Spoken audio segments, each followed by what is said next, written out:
What the fuck are you? What do you mean? I knew. You ain't new. Overlord is watching the gladiators fighting it out in the arena. Rook to a2. Is the recommended move here. But white plays the move bishop g5. Sensei immediately striking back on the other side of the board, ready to bring out the queen to b6, attack the king, target the queen side, target the center as well. Mittens plays pawn takes c6. And after the recapture with the pawn, in game 1, it is black who has the advantage. But Mittens already knew it. The idea was to take on c6, put the knight on e4, and actually it is impossible for black to stop the knight arriving because of the pin. And frankly, even if there was no pin, it's not possible to protect f6. You have to go back to e7. That's not going to help anybody because you're going to lose this pawn. So it looks like in the early take game, revenge on you, young protege is standing up. What revenge? We have a big APC. Bro, your APC is garbage with level, gun you dummy. Onto d5, not only attacking, but literally inviting this move. I mean, this move looks incredible. Knight to f6 check, you remove the defender of the position. Get out! If you get a queen over here, it would be game over.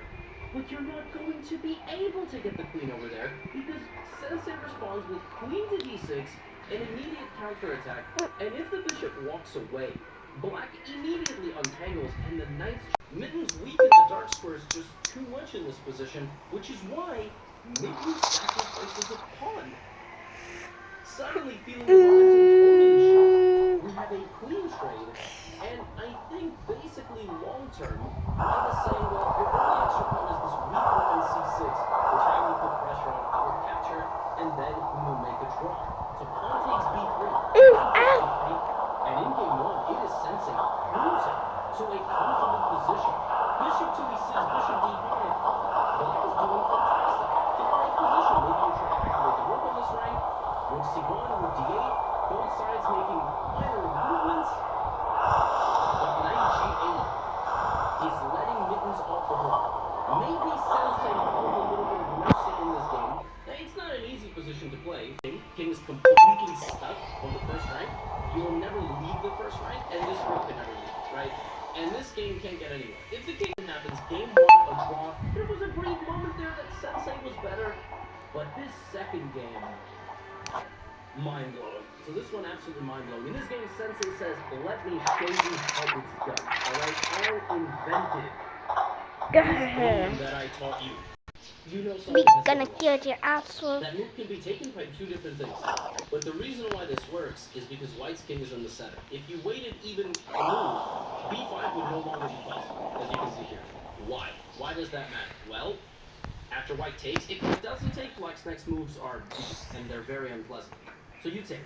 It looks like, how to, what? Well, knight takes e4.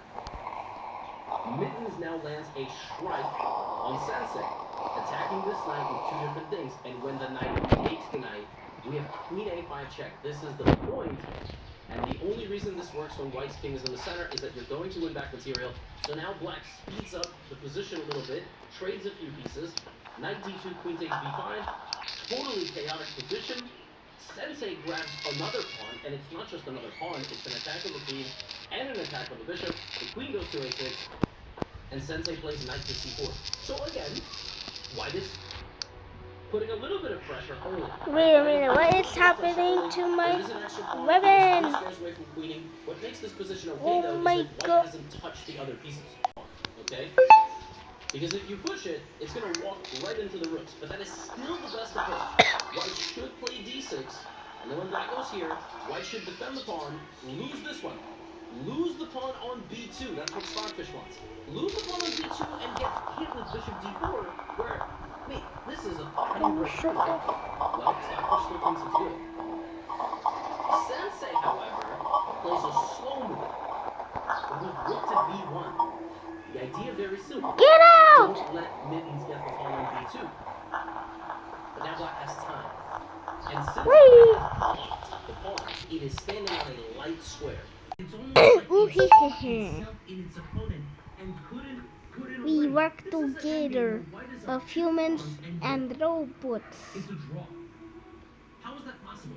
The black king runs to h3. To kill It you. runs to h3 to get out of the way of the check. So right now the rook can't move because you would lose this pawn. If you move the rook here, I take on a7, you take on h5. Time to go in So white that needs to find a way thing. to get these pawns moving. White begins moving the king to f1. Rook a5. The king runs out. White is winning. I was looking at this. I was like, oh, Sensei is putting in the work. We are going to beat Mittens. Rook e5 check. King to f3. Rook f5. King e4. This is winning. Wow, where's the win? The king runs around. Where is the win? I'm looking for the win. Rook c7. King here. Where's the win? You can't win the pawn, right? Like, you can't. Rook b7 king. You can't win the pawn. So where's the win? Black is now threatening to take this, by the way, and then take this. So you can only not take the idea. And if you play it too quickly, it doesn't matter. Like if you play, the king has to go to here.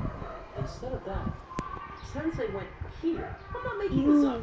I have no incentive to make up moves between two pawns. I was flabbergasted. I was like, G4. Pawn takes H5. It looks like you are simply running away. You're just going to make queen G3, H6. If G2, H7, you both make queens. I mean, I win because it's check. But after G4, H takes G4, H5, G3, Mitten started giving checks. And this is when you realize the king has nowhere to hide. King here, check. King, check. You're just getting checked. And if you run too far over here, it's not going to work. Which actually happened a little bit later. The king, I believe, ran to f5. Wait, and good thing you gave a check and the king went here. There's You a lose. gun G2, here. G1 is a queen check. So the white king is stuck running around. It went to f5 at some point. Rook e7 is a horizontal defense. Rook g8, rook a7. Both sides are now threatening to promote. And in this position, check. That's all you got? Check. It took 100 moves, but they made another drop. Sensei in this game had 2 moments to put the dagger in the heart of the young protege. Who that was a close one. Courage. Didn't do it. Time to I cover was it. like, no, I'm unsatisfied. I looked at this game and was like, no, we need to play a tiebreaker. This is ridiculous. This is literally like in the movies. When the protege comes back as the villain, tries to take out the master's like, I just can't do it. I can't go. Can't do it. So I made the play one more. I'm gonna be angry for this. And take over the master. Mittens played the London. Responding one of the most violent ways that you can, trying to get out the queen. And Mittens took on c5, which is that is a very bold move. The point is that now black is going to have to spend some time winning the pawn back, or not. Or not. Bishop to d6. And within the first 5 moves, Mittens has just grabbed the pawn. Grabbed the pawn. It has no intention of giving it back. The heck is bishop here, castle, that? and develop these pieces. What's that But do? now Sensei shows you how it's done. It Oh shows my you god. Oh shoot. Queen aggressive. Queen d6. We attack the pawn over here. Now black plays e5.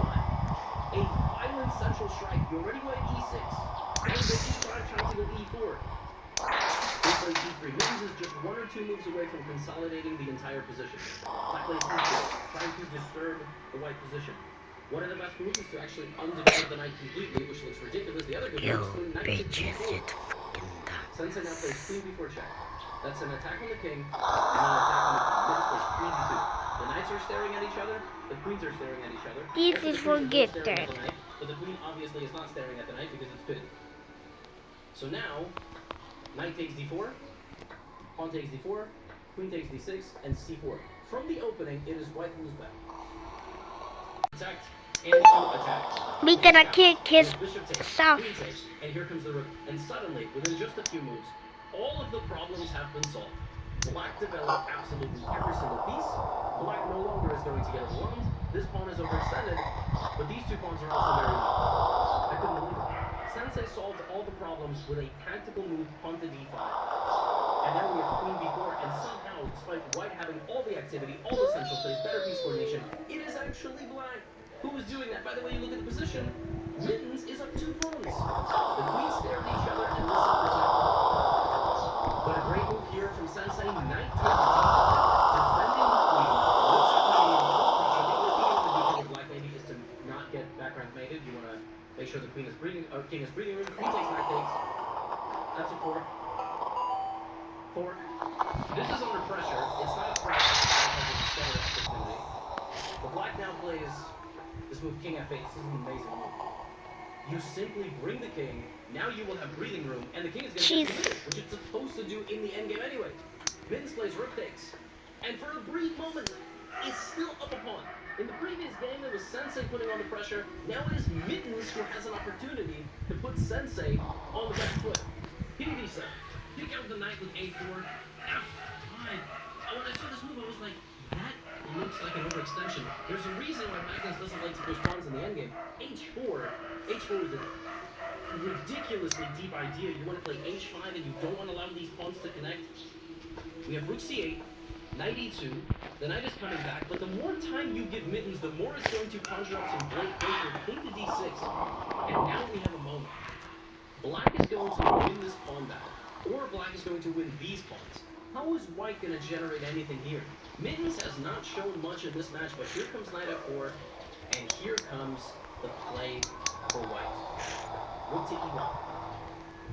Now we have very nasty ideas like rook to e6 and pressure on these pawns. And Sensei makes a mistake. Rook e6 check, king to d7. In this position, finally, after 3 games, Mittens gets its first and only opportunity to put serious pressure on Sensei. It plays the first move correctly. It is in a rook and pawn endgame. That is just a free pawn, and after we win that pawn, we go after this pawn, and then we promote our pawns. No. Pawn to h6. What is the idea of pawn to h6? You can't even get to this pawn. Like rook takes d5, for example. I know. The idea is rook g6! And the pawn would promote because the rook is stuck and it can't get around. There's no way to get to the pawn. The move pawn to h6 is not about winning the pawn on h7. It's about bulldozing straight through it. h6 and black is actually losing because the rook now has to acknowledge this threat. And in that time, white generates enough play, like king to g2, for example. And you start bringing the king, rook to b6, etc. That is the idea. You start bringing the king into the game. Pawn to h6 is the one and only move. It's been 160 moves between Mittens and Sensei. Mittens has not had a big opportunity yet. But it played what we would consider the human move. It took a free pawn, it missed h6 with the rook sacrifice, and after rook here, this is the endgame, and this endgame is crazy, because black has 2 runaway pawns, white has 2 runaway pawns. It looks like, when I first got to this endgame, I was like, oh, white is probably winning, because white is the first one racing. Now, black's pawns are sufficient counterplay, and now only one of these